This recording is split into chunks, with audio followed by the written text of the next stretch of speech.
Okay, well, welcome to the party, folks. I'm excited everyone worked through the technical difficulties with me a little bit, and now we're getting to the show here. So my name is Evan. I'm the head of creative strategy at Motion, for those who do not know me. Motion is the home for creative analytics and reporting, plays super nicely with Foreplay, and you heard Morella talk about us a little bit earlier. And what I'm hoping to do today is ultimately tie a nice bow on what we're here to chat about, and ultimately the platforms that can make this come to life. So that's what I have going on. But before I get into the meat and potatoes here, like I'm just curious who we have in the audience with us. So from a role perspective, can you get a little bit of engagement going on? If these are any roles that you hold that resonate, please toss them into the chat. If it's something else, let's see who else we have with us. I'm always curious.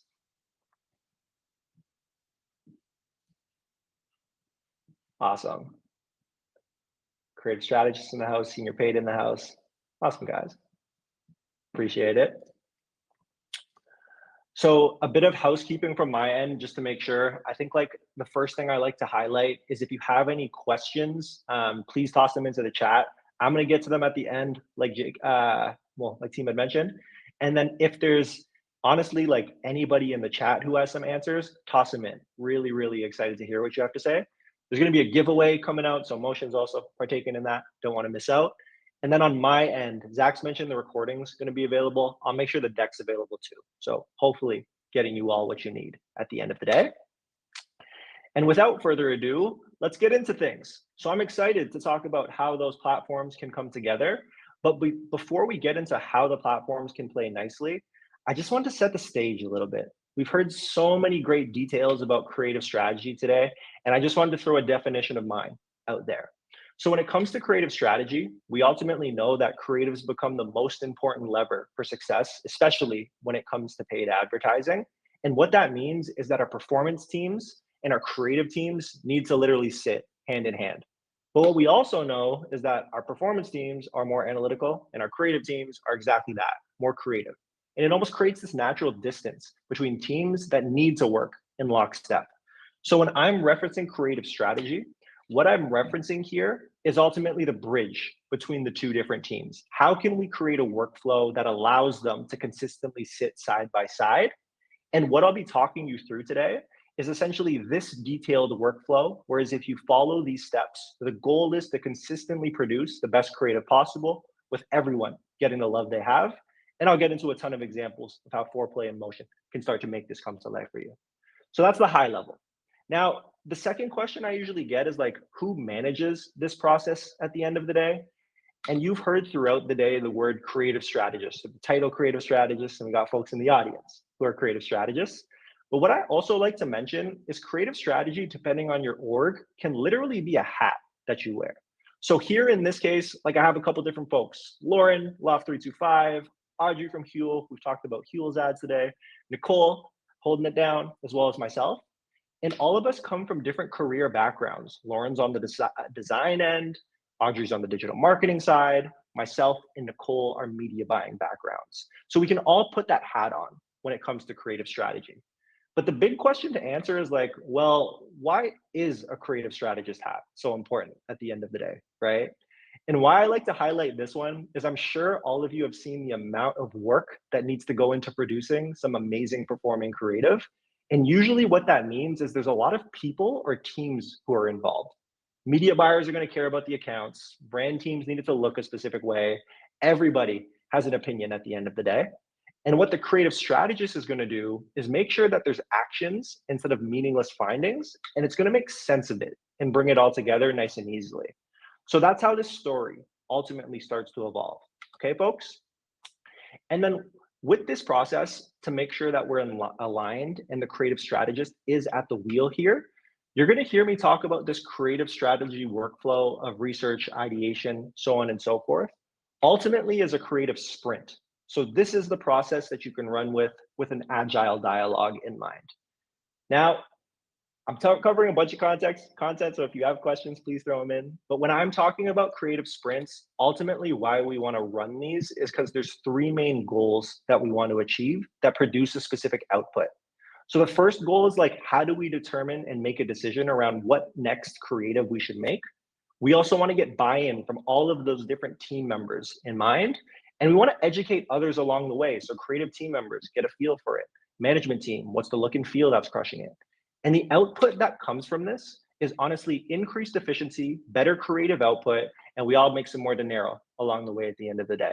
So this process will allow for this to happen at the end of the day. And the first question that I have that's contained in this one here is, in the way that I've described creative strategy, how many folks, I'm assuming the creative strategists definitely are, but how many folks here are operating with creative strategy in mind at your organizations? Let me either get emojis, let me get some yeses. What do we got in the chat for me? Sweet. Awesome, team. I always wonder if I lag. There we go. Thanks, Steven. Appreciate you. Chase holding it down, of course. Perfect. So with this workflow, I bring it up because I'm going to get to the detailed examples. But the very first thing that I like to follow here is, like, when we talk about this creative sprint process, I like to put it into two buckets before we start to kick off. The first bucket is when it comes to new concepts and variations. And then the second bucket we focus on are iterations at the end of the day. And when we're talking about definitions to throw up against these, when I'm talking about new concepts, ultimately what I'm referring to are larger tasks. So marketing calendar, product launches, campaigns, promos, all that good stuff. And they usually require, on the output bucket, heavier briefing and research, heavier execution, and a larger quantity of creative assets. Those are our new concepts. When we're talking about variations, essentially what we're doing is we're taking that high level new concept and chopping it up. So what that might mean is, like, let's say my concept and problem is like acne before and after 15 seconds. I might have ads 1, 2, and 3 with the same body and CTAs, but the variations that I've completed are ultimately different hooks across the board. And then that final bucket in definition is our iteration bucket. So iterations are all about leveraging our existing data to produce the best creative possible. And what that means is that it's lighter briefing in terms of its execution. It's very focused, and it's going to be a lower quantity of creative assets that are produced. And by focusing on these 2 to 3 buckets, what you're left with is a sprint cycle that ultimately resembles something along these lines, where you might say net new concepts are heavier lifts, so let's commit to a 30-day cadence, where iterations are a lot smaller, so let's commit to a shorter cadence. We can bang those out every 14 days at the end of the day. And the question that I usually get here is like, Evan, this looks so pretty. Like, I want this to come to life at my org, but how the heck do you do it? Now, it's going to vary from brand to brand, agency to agency, account to account, everyone along the way. But I like to give 2 recommendations for the buckets of how this happens. So first, we have our testing, and second, we have our creation. So our testing bucket is more of a shout out to our media buyers, in all honesty. And usually what this means is, like, how long do we need to be live in the ad account to spend an amount that we deem statistically relevant? So that's the first question we want to answer. And then the second thing, we can't forget love to our creative folks here, is that we want to have a handshake agreement for how long it takes to produce a creative asset at the end of the day. So that means new concept might be in that 14 to 45 day window, or an iteration might actually be shorter. So 3 to 10 days, something along those lines. And we're agreeing along the way. And once you have these 2 things figured out in agreements internally, this is what allows you to actually produce this cadence that I've made so pretty right here. Cool, everybody. So that's the high level of when I talk about tying a bow on creative strategy, on the steps, why it's important, the people involved. Now what I wanted to start to do, we'll get to the meat and potatoes here a little bit, in the actual sprint and the individual steps. So when I'm looking at what I call, like, the creative strategy flywheel, each of these steps are so important. When it comes to research, and you heard Sarah talk about it in depth, like crazy today, you're building your personas out. Your ideation is all about understanding which, like, creative concepts and creative backlog to serve to those personas. Briefing acts as the translation layer. You create, you evaluate, you launch, and ultimately you analyze. How did everything do to make sure we're investing our money in the right way? So what I'd like to do now is get into some of these examples. So the way that I'm going to structure this is within each of those buckets. That's how we'll get into our examples, in all honesty. And then if you have questions, throw them in along the way. So let's start with our research bucket here. Now, I'm not as in depth as Sarah has here. I'm more so given the general like context of what you can start to look at.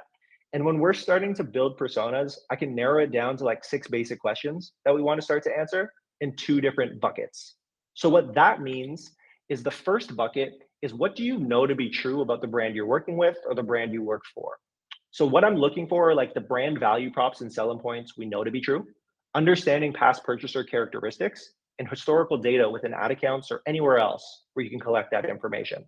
So here is where you're able to say, I know this to be true. Let's build this out as a persona. But then the second bucket is, what are people saying about you at the end of the day? And what that might mean is we might explore social channels. We might actually look at comments to see what people are running into. We'll look into different reviews to understand what's going on. And we're going to look at a tagged post to understand like what look and feels are ultimately crushing it at the end of the day, right? So these are ways that I can start to build. But something that I like to do, I don't know, those of like, if people are with us in Canada, they'll remember the that was easy bucket. And this is where I start to throw foreplay swipe files into the mix, right? Because as Zach would have mentioned earlier, the swipe files are so easy to explore either competitors, look through your own data to basically build like a Pinterest board that's so pretty to get what you need. So everyone has those examples. So a really nice piece to add to your tech stack for your research. And then the second thing are motion reports. So motion comes in is when you want to look at your own ads with the data associated with it to understand what's truly worked. So this allows you to start to build out who is the people that we are building these for. Now, with research in mind and we've built our personas out, the next thing we want to do is ideate. Ideation can range from whoever you chat with. I'm going to keep it nice and easy. And the way I'm going to define it is, what is the look and feel we need to pair up with the persona that we want to go after? So when we're talking about ideation, it sounds weird for me to say this, but this is like the archaic version at the end of the day. You have a shared group chat, you throw some ads in there, or you have like a spreadsheet with your competitors, you got all that going on, right? But what we can really easily do is start to leverage Foreplay's discovery feature here, right? So Zach has spoken about the discovery piece, and why this is so nice is based on whatever industry the brand you work for or the brand you're working with is. You can really easily search for something like candles or compost or wherever you play, so you can start to understand what other people are loving related to the specific concept. And then now you have your inspiration to match up with the persona at the end of the day. So that's how ideation becomes really nice and easy with Foreplay in mind. Now, we've done the work of building our personas. We've done the work of now matching up look and feels with those personas. Now the task at hand starts to become, how do we translate all of this like vast information into a nice brief that our creative team can easily execute upon, so we go ahead and scale those accounts. So when I'm talking about briefing, what we really want to keep in mind are different buckets. We can start to understand, like I've been mentioning, like those personas, the value props, what our goals are, and that kind of stuff. And why, again, I'll put Foreplay front and forward here, is that we're looking at that briefing system. So briefing, I don't want to just repeat what Zach was saying. Like he did a much better job than I did here. But ultimately, when we're talking briefing, you're going to have what you need at the end of the day. You can list out the personas, value props, hypothesis, and goals. You can start to understand your formats. You can start to understand your hook, problem, story, solution, call to actions, all of that good stuff. And it becomes a nice and shareable link that you go ahead and toss to other people. I know I'm not giving you love, Zach. I'm sorry. I made it beforehand. The launch is too. I missed it earlier today. So briefing makes it easier there. But the other piece I wanted to dive into is like, briefs are great for building net new concepts, but they're also really helpful when you're thinking about iterations too. So when I'm thinking about iteration briefing, where I start here is similar to Morella. I have data points in mind that I ultimately care about, whether it be the engagement side or the bottom of our funnel. So for this example, I'm going to really hone in on hook rate. You heard Morella talk about this a little bit too. But when I'm talking about hook rate, I have this fancy report within Motion right here. So what we're doing is we're comparing our thumb stop ratios or our hook rates to our click-through rates. So who's clicking and going to the website. And why I really like this report is because it's easy to see low-hanging fruit. So what I mean is this version that's circled right here. Let's walk through it together, folks. Like what we see here is a much lower thumb stop ratio in comparison to the rest of the group, but a higher click-through rate in comparison to the rest of the group. So what this is telling us, it's telling us not too many people are stopping their scrolls, but those who are stopping their scrolls, what are they doing? They're going where we want them to go at the end of the day. For those who are intense on the media buying side, feel free to swap this with conversion rate. So why this becomes super helpful is I can ultimately build a hypothesis around this for my iterations. So what that can look like is a really light brief. So what that means is my hypothesis is that for this specific creative, I want to increase my thumb stop ratio. So more people are stopping their scrolls, but I want to maintain a similar click-through rate or conversion rate because the overall message is absolutely smashing it. So that means creative team, let's do 2 new versions. I want one new version for my scented with love option that actually has an updated first 3 seconds and thumbnail, nice and easy, and a second version that has an updated thumbnail, really nice and easy. So that way we're leveraging data to ultimately produce new creatives that are going to allow us to scale in the way that we need to. So that's an example of how we go from like new concepts into the iterative concepts so you have that continuous flywheel. Okay, folks? Cool. I am not going to give enough love to this section. This is a section that's like needs its own time, but content creation and launch is literally making it, diving into CapCut and whatever process you want to follow there. Use some AI along the way. But where I'm going to focus here is like on my creative analysis instead of that creation. So what that means is like we've built hypotheses out to be able to say like, okay, we want to increase the thumb stop ratio and maintain our click-through rates. So by building a nice and straightforward hypothesis, it becomes so much easier to say, did we do a good job or did we not do a good job? So let's get to another example, team. What this means is in this specific like screenshot that I have of a report, let me walk through three different examples. The first thing is on the far right in this brownish red color. Let's call this our control group. It's the version of the creative that's been live the entire time in the ad account and the one we've decided to make changes off of. Right beside that, we have our V2, and our V2 is just the thumbnail and 3-second change. And then right beside that, we have our V3. That's just our thumbnail change, all side by side.